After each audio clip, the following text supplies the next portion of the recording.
morning. I'd like to thank Paris Tuscaloosa Veterans Memorial Park Association, Tuscaloosa VA Medical Center, and the University of Alabama's Office of Veteran and Military Affairs for hosting this morning's event at Tuscaloosa Veterans Memorial Park. It's certainly my honor and privilege to be here with you all this morning.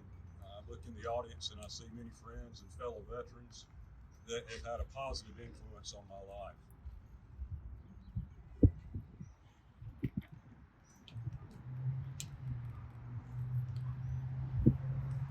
I'm proud of my country and proud to have had the opportunity to serve. The freedoms that we all enjoy were paid for by the Marines, soldiers, sailors, airmen, and Coast Guard members that gave their lives while in service to our country. We're here today to honor them. My comments today will be based on my experience as a Marine and having the benefit of 20 years to reflect on those experiences as they relate to the topics that I will discuss with you this morning. Those are motivation, concern, and hope. The Tuscaloosa Veterans Memorial Park Veterans Honor Roll Wall recognizes over 3,800 men and women who honorably served their country and have a direct connection or some connection to our community. As a third-generation Marine, I'm proud to be joined on that wall by my father, Travis Gary Fitts, and my grandfather, Joseph Peter Lawford. What is it that motivates someone to serve their country? I believe that the freedoms that we all enjoy are motivating factors. The freedom to develop our own ideas and communicate them. The freedom to pursue our religion of choice without fear of repression. The freedom to assemble and the freedom to petition our government.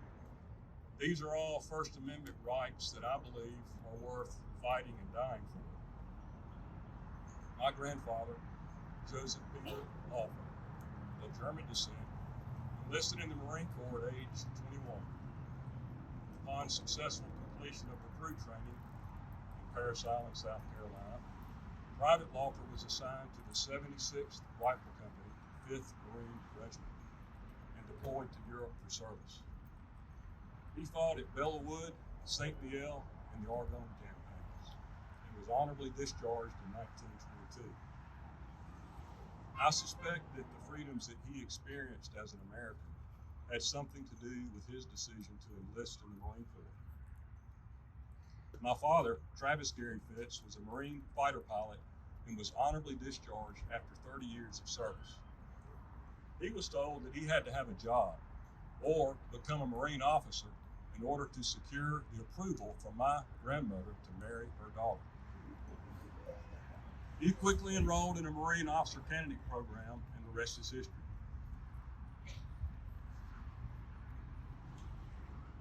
My motivations at the time of my commissioning were of a sense of or allure of adventure, physical challenge, and danger.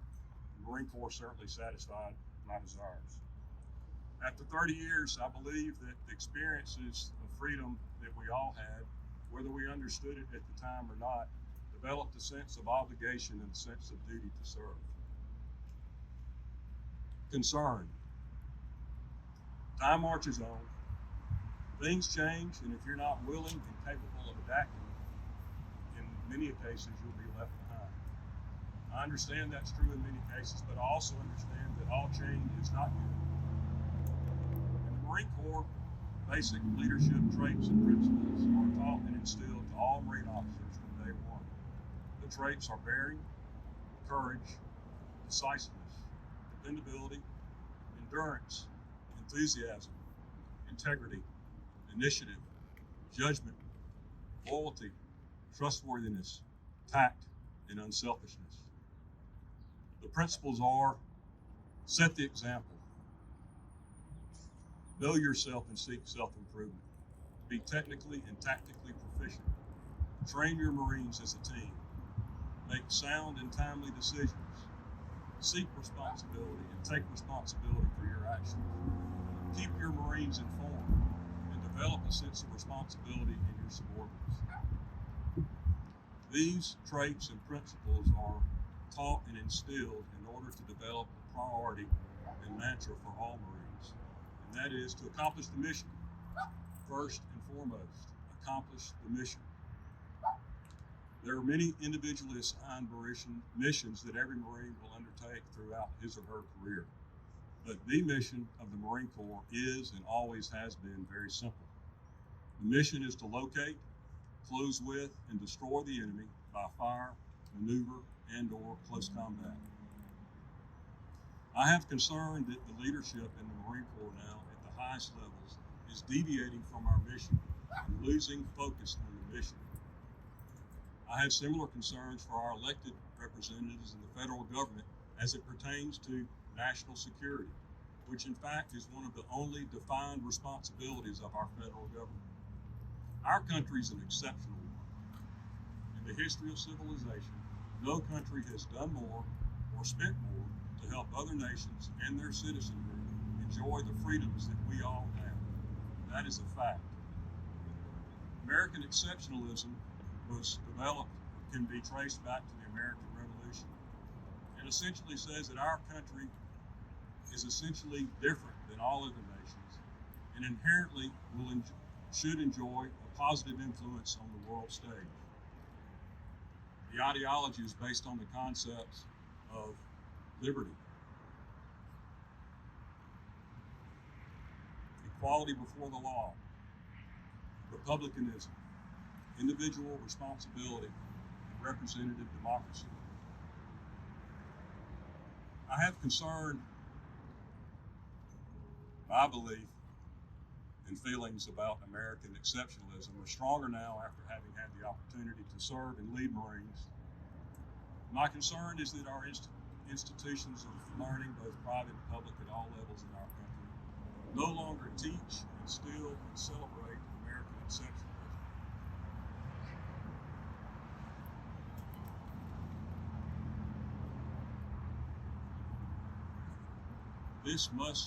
This trend must be changed in order for us to continue to defend the freedoms that we all enjoy. Hope. I serve on the Alabama Marines Foundation, and the Alabama Marines Foundation is a 501c3 nonprofit, and our mission is to provide financial support to veterans that have been honorably discharged and their families who are in need. In our short 10-year history, we've provided over $350,000 of support to include a fully endowed scholarship at the University of Alabama for honorably discharged Marines and their direct family members. Last year, under the leadership of fellow board member Colonel Lee Busby, Alabama Marines Foundation partnered with Tuscaloosa Parks and Recreation Authority, Tuscaloosa Tourism and Sports Bureau, City of Tuscaloosa, and many businesses in our community to construct the regulation United States Marine Corps obstacle course at Money Circle Park. Last year, the purpose of the obstacle course was to become the nucleus of an endurance event that would attract participants from all over the country, benefiting our community. Last month, Alabama Marines Foundation, in partnership with the aforementioned partners, conducted the first annual Tuscaloosa Gauntlet, an endurance event held at Money Circle Park that attracted close to 300 participants. I had the opportunity to work with and observe young men and women who represented all branches of our armed forces, and they give me hope. I also have hope from the Marines that I've served with and led, and I know that the Marine Corps is still capable and is producing Marines that can and will accomplish the mission.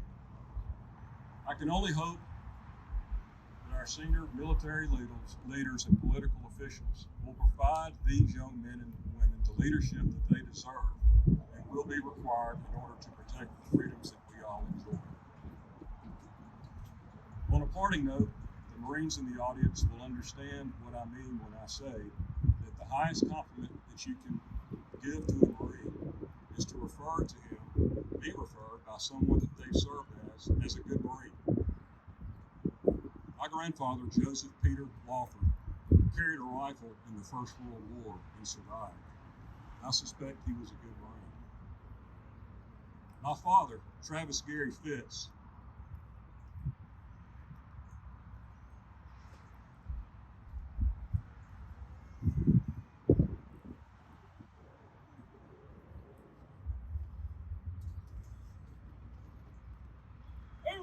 flew attack aircraft in the Marine Corps for over 30 years.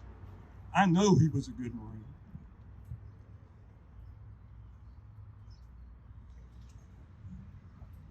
I can only hope that the Marines I have served with will refer to me as a good Marine as well. Thank you and happy Memorial Day.